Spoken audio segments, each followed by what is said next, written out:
آگے دیکھیے کہہ رہے ہیں کہ 512 میں جس مردے کا تمام بدن ٹھنڈا نہ ہوا ہو اسے مس کرنے سے غسل واجب نہیں ہوتا، یعنی گرم جسم ہے تب واجب نہیں ہے، ہوا اس کے بدن کا جو حصہ مس کیا ہو وہ ٹھنڈا ہو چکا ہو، یعنی کہ اس کا جو اپنا جسم ہے، یعنی جو زندہ شخص ہے اس کا اپنا جسم ٹھنڈا ہو، لیکن مردے کا جسم گرم ہے تو تب بھی کہہ رہے ہیں کہ وہ غسل واجب نہیں ہوتا، لیکن جب مردے کا جسم ٹھنڈا ہو جاتا ہے تب آپ پہ غسل واجب ہو جائے گا جب اس کو ٹچ کریں گے۔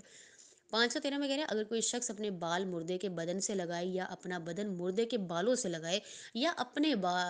بال مردے کے بالوں سے لگائے تو اس پہ غسل واجب نہیں ہوتا۔ 514 میں کہہ رہے ہیں قرآن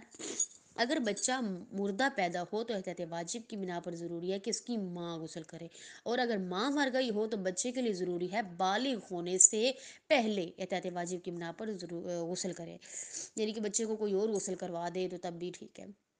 515 میں کہہ رہے ہیں اگر کوئی شخص ایک ایسی میت کو مس کرے جسے 3 غسل مکمل طور پر دیے جا چکے ہوں تو اس پر غسل واجب نہیں ہوتا، لیکن اگر وہ تیسرا غسل مکمل ہونے سے پہلے اس کے بدن کے کسی حصے کو مس کرے تو ضروری ہے کہ غسل مس میت کرے، چاہے اس حصے کا غسل مکمل ہو چکا ہو تو خواہ اس حصے کو تیسرا غسل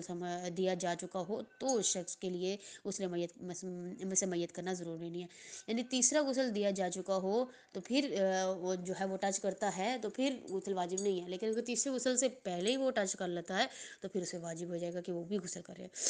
516 میں کہہ رہے ہیں اگر کوئی دیوانہ یا نابالغ بچہ میت کو مس کرے تو دیوانے پر عاقل ہونے اور بچے پر بالغ ہونے کے بعد غسل مس میت کرنا ضروری ہے، اور اگر وہ ممیز ہو تو اس کا غسل صحیح ہے۔